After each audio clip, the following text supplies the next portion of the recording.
নমস্কার বন্ধুরা, int news Bangla চ্যানেলের আরও একটি নতুন ভিডিওতে আপনাদের সবাইকে স্বাগত। আজ 11ই ফেব্রুয়ারি, মঙ্গলবার 2025। আপনাদের জন্য কিন্তু এই মুহূর্তে রয়েছে দুর্দান্ত আপডেট। কৃষক বন্ধু প্রকল্পে আপনি যদি একজন কৃষক হয়ে থাকেন, এমনকি আপনি কৃষক বন্ধু প্রকল্পে নিয়মিত আর্থিক সাহায্য পেয়ে চলেছেন, তাহলে বলবো আজকের এই ভিডিওটি আপনাদের জন্য অবশ্যই জরুরি। এমনকি পিএম কিষাণ সম্মান নিধি প্রকল্পের 19তম কিস্তির টাকা পেতে যদি আপনি একজন উপভোক্তা, এমনকি তার সাথে সাথে রয়েছে আজকে আরো বিশেষ কিছু জরুরি তথ্য। এই সমস্ত রকমের গুরুত্বপূর্ণ তথ্যগুলি জানতে অবশ্যই ভিডিওটির সাথে যুক্ত থাকুন। আশা করছি আজকের এই ভিডিওটি আপনাদের উপকারে নিশ্চয়ই আসবে। আপনার মোবাইলে আমার ভিডিওটি যদি প্রথমবারের জন্য এসে থাকে, তাহলে বলবো চ্যানেলটিকে সাবস্ক্রাইব করে থাকা বেল নোটিফিকেশনটিকে অন করে রাখবেন, যাতে নিত্য নতুন ভিডিও আপনি আগে দেখতে পান। তার সাথে সাথে আপনি যদি আমার চ্যানেলটিকে আগে থেকেই সাবস্ক্রাইব করে রেখেছেন, তাহলে আপনাকে জানাই অসংখ্য ধন্যবাদ। দেশের অধিকাংশ মানুষই কৃষিকাজের উপর নির্ভরশীল, আর এই কৃষিকাজের কথা মাথায় রেখেই রাজ্য এবং কেন্দ্র দুটি প্রকল্পের সূচনা করেছে। রাজ্য সরকারের বিভিন্ন জনপ্রিয় প্রকল্পের মধ্যে যেরকম কৃষক বন্ধু অন্যতম, তেমনি কেন্দ্র সরকারের তরফ থেকে দেশের কৃষকদের জন্য পিএম কিষাণ সম্মান নিধি প্রকল্প তৈরি করেছে আমাদের কেন্দ্র সরকার। কৃষক বন্ধু প্রকল্পের মাধ্যমে আমাদের কৃষকরা যেরকম বছরে 2টি কিস্তিতে আর্থিক সহায়তা পেয়ে থাকে আমাদের রাজ্য সরকারের তরফ থেকে, তেমনি কেন্দ্র সরকারও বছরে 3টি কিস্তিতে আর্থিক সহায়তা করে থাকে। কৃষক বন্ধু প্রকল্পে প্রথম কিস্তি সাধারণত এপ্রিল মাস থেকে সেপ্টেম্বর মাসের মধ্যে কৃষকদের অ্যাকাউন্টে টাকা ট্রান্সফার করা হয়, তেমনি অক্টোবর মাস থেকে পরের বছরের মার্চ মাসের মধ্যে দ্বিতীয় কিস্তির টাকাটি ট্রান্সফার করা হয়। কৃষক বন্ধু প্রকল্পের মাধ্যমে যে সমস্ত কৃষকদের জমির পরিমাণ 1 একর বা তার বেশি রয়েছে, তারা কিন্তু বছরে 2টি কিস্তিতে খরিফ এবং রবি মরশুম মিলিয়ে মোট কিন্তু 5,000 টাকা করে মোট 10,000 টাকা ওনাদের আর্থিক সহায়তা পেয়ে থাকেন। এমনকি যে সমস্ত কৃষকদের 1 একরের কম জমি বা ন্যূনতম জমি রয়েছে, তারা 2টি কিস্তি মিলিয়ে 2,000 টাকা করে কিন্তু 4,000 টাকা পেয়ে থাকেন। এছাড়া এই প্রকল্পে নথিভুক্ত 18 থেকে 60 বছর বয়সী কৃষকদের অকাল মৃত্যু হলে তাদের পরিবারকে কিন্তু এককালীন 2 লক্ষ টাকা অনুদান করা হয়ে থাকে। তো ইতিমধ্যে কৃষক বন্ধু প্রকল্পে রবি কিস্তি পাওয়ার পরে আপনারা 2025 সালে যে টাকাটি পেতে চলেছেন, সেটা হচ্ছে খরিফ মৌসুমের টাকা। গত বছর খরিফ মৌসুমের টাকা আপনাদের ব্যাংকের অ্যাকাউন্টে 13ই জুন ক্রেডিট করানো হয়েছিল, কিন্তু বিভিন্ন সূত্র মারফত যে খবরটি পাওয়া যাচ্ছে, 2024 সালে বিভিন্ন রকম প্রাকৃতিক দুর্যোগে অনেক ফসলের ক্ষয়ক্ষতি হয়েছে। তাই কিন্তু এবারে 2025-এর প্রথম কিস্তি অর্থাৎ খরিফ মৌসুমের টাকা আমাদের কৃষকরা কিন্তু এবারে এপ্রিল মাসে পেতে চলেছেন। এটা কিন্তু সূত্র মারফত জানা যাচ্ছে। তবে কোনো রকম ভাবে ফাইনাল তারিখ কিন্তু এখনো পর্যন্ত কিন্তু জানা যায়নি সরকারের তরফ থেকে। অন্যদিকে কেন্দ্র সরকারের পিএম কিষাণ সম্মান নিধি প্রকল্পের 19তম কিস্তির টাকা 24শে ফেব্রুয়ারি দুপুর 1টার সময় ডিবিটি লিংকের মাধ্যমে ক্রেডিট করানো হবে বলে এই খবরটি পাওয়া যাচ্ছে। তবে এর জন্য প্রত্যেক কৃষককে অবশ্যই কেওয়াইসি আপডেট করানোর জন্য আগে থেকে অনুরোধ করা হচ্ছে। যে সমস্ত কৃষকরা আগের কিস্তির টাকাগুলি কোনো কারণের জন্য পেন্ডিং হয়েছিল, তাদের কিন্তু এখনো টাকা দেওয়া হচ্ছে। তবে যারা 19তম কিস্তির টাকা পেতে চলেছেন বা যারা দেরিতে আবেদন করেছিলেন, তাদের যার যেরকম ভাবে কিস্তির টাকাটি পেয়েছেন, তারা কিন্তু পরের কিস্তির টাকাটি সেই রকম অনুপাতেই পাবেন।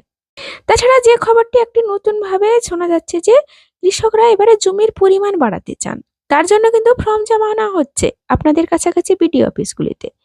তাই জমির পরিমাণ বৃদ্ধি করতে হলে নিকটবর্তী আপনারা ব্লক অফিসে গিয়ে আপনাদের জমির রেকর্ডের সাথে আধার কার্ড, ভোটার কার্ড সহ বিভিন্ন রকমের ডকুমেন্টস নিয়ে গিয়ে ফর্মটি ফিল আপ করে ওই ফিল আপের কাগজটি অবশ্যই আপনাদের বিডিও অফিসের ওই কর্মকর্তাকেই কিন্তু দিতে পারেন। জমা করার 7 দিনের মধ্যে আপনাদের স্ট্যাটাসের ঘরে পরিবর্তন চলে আসবে বলে সেই মারফত কিন্তু খবর পাওয়া গেছে। তবে যে সমস্ত কৃষকরা 2024 সালে রবি মরশুমের টাকা বিভিন্ন সমস্যার কারণে ওনাদের ব্যাংকের অ্যাকাউন্টে ক্রেডিট হয়নি, তাদেরকে টাকা দেওয়া কিছু জনকে হচ্ছে, যেটার ব্যাপারে আপনাদের কিছুদিন আগেই একটা খবর জানিয়েছিলাম। কিন্তু যে সমস্ত কৃষকদের স্ট্যাটাসের ঘরে ট্রানজাকশন সাকসেস দেখাচ্ছে, এখনো টাকাটি ক্রেডিট হয়নি, তাদের বলা হবে অবশ্যই কিন্তু আপনারা কৃষি দপ্তরে গিয়ে খবর নিন, কেন কিন্তু এইরকম ভাবে সমস্যা হলো। বন্ধুরা, রাজ্যে কিন্তু এক ধাক্কায় বাতিল হয়ে গেল 1 লক্ষ রেশন কার্ড। এ নিয়ে কিন্তু আজকে নতুন একটি আপডেট ঘোষণা হয়েছে। গোটা দেশ জুড়ে সমস্ত রেশন গ্রাহকদের এক ছাতানের তলায় আনতে পশ্চিমবঙ্গ সরকার চালু করেছিল বায়োমেট্রিক, আর তারপরেই উঠে এলো এক চাঞ্চল্যকর তথ্য। জানা যাচ্ছে বায়োমেট্রিক চালু হওয়ার পরে কোচবিহার জেলায় বাতিল হয়েছে প্রায় 1 লক্ষ রেশন কার্ড, অথচ এই রেশন কার্ডে আগে নিয়মিত রেশন তোলা হয়েছে। কোচবিহার জেলায় বায়োমেট্রিক চালু হওয়ার পরে গত ৩-৪ মাসের মধ্যে ১ লক্ষ রেশন কার্ড বাতিল করা হয়েছে। দীর্ঘদিন অপেক্ষা করেও এই সমস্ত গ্রাহকরা রেশন কার্ডের সঙ্গে বায়োমেট্রিক করতে না আসায় তাদের কোনো সন্ধান না পেয়ে শেষ পর্যন্ত কার্ডগুলি বাতিল করেছে। তারপরেই প্রশ্ন উঠেছে যে এই ভুয়ো কার্ডধারীরা এতদিন যে রেশন তুলছিলেন তারা কোথায় গেলেন? তারা এতদিন কুলো মেটেছিলেন কেন? বিষয়টি সামনে আসতেই কোচবিহার জেলা খাদ্য নিয়ামক মানিক সরকার জানিয়েছেন, গোটা জেলায় এখনো পর্যন্ত সব মিলিয়ে প্রায় ৩ লক্ষ রেশন কার্ডের সঙ্গে বায়োমেট্রিক করানো বাকি রয়েছে। তবে এদের মধ্যে অনেকেই কাজের জন্য বাইরে রয়েছেন, সবার সাথে যোগাযোগ করা হয়েছে। একই সাথে তিনি জানিয়েছেন অনেক শিশু রয়েছেন, এখনো তাদের আধার কার্ড হয়নি। তবে এই সব বাইরেও ১ লক্ষেরও বেশি মানুষ রেশন কার্ড বাতিল হয়েছে, এখনো পর্যন্ত তাদের কোনো খোঁজ পাওয়া যায়নি।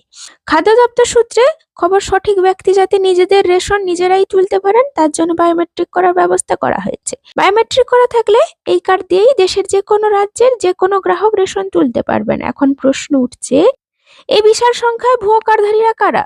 কারা এতদিন ধরেই এই রেশন কার্ডে দুর্নীতি চালিয়ে যাচ্ছিলেন? 12 ফেব্রুয়ারি বাজেট পেশ, সেটা আমাদের রাজ্যবাসী সবাই জানেন। সেখানেই লক্ষ্মী ভান্ডার, কৃষক বন্ধু, অন্যান্য প্রকল্প নিয়ে বিরাট ঘোষণা হতে পারে বলে অনুমান করা হচ্ছে। মমতা বন্দ্যোপাধ্যায়ের ৩য় মেয়াদের শেষ পূর্ণাঙ্গ বাজেট এটাই। আগামী বছর বিধানসভা ভোট, তাই অনেকেই মনে করছেন এবার কিন্তু ভাতা বৃদ্ধি হতে পারে। ২০১৯ সালে কৃষক বন্ধু প্রকল্পের পথ চলা শুরু। দ্রব্যমূল্য বৃদ্ধির ফলে রাজ্যের কৃষকদের চাষাবাদ করতে আর্থিকভাবে বেশ সমস্যায় পড়তে হয়েছিল। বিভিন্ন সময়ের প্রাকৃতিক দুর্যোগের কারণে জমির ক্ষয়ক্ষতি হয়েছে, তাই কিন্তু চাপের মুখে রয়েছে কৃষকরা। এছাড়াও সার, কীটনাশক বিভিন্ন পরিমাণে দামের বাড়ার জন্য বেশ চাপেই রয়েছেন আমাদের বাংলার চাষিরা। এছাড়াও এই টাকা খরচ করে জমির ফসল উৎপাদন করা হচ্ছে, তাতে দেখা যাচ্ছে কৃষকদের লাভের পরিমাণ হচ্ছে কম। কৃষকদের কিন্তু বিভিন্ন দিক থেকে বিচার করে আর্থিক সহায়তা বৃদ্ধির কথা ভাবতে চলেছে আমাদের রাজ্য সরকার। যদিও বা ১ ফেব্রুয়ারি বাজেট পেশ যখন হয়েছিল আমাদের কেন্দ্রের, পিএম কিষাণ সম্মান নিধি প্রকল্পে কিন্তু টাকা বাড়ানো হয়নি।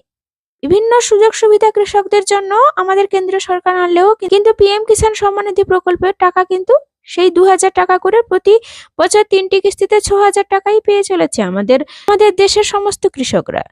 ২০২৪ লোকসভা ভোটের আগে রাজ্য বাজেটে অর্থমন্ত্রী চন্দ্রিমা ভট্টাচার্য আমাদের মহিলাদের জন্য কিন্তু লক্ষ্মী ভান্ডার প্রকল্পে টাকা বাড়িয়েছিলেন। এবারে জানা যাচ্ছে যে কৃষক বন্ধু প্রকল্পেরও ভাতা বৃদ্ধি হওয়ার সম্ভাবনা রয়েছে।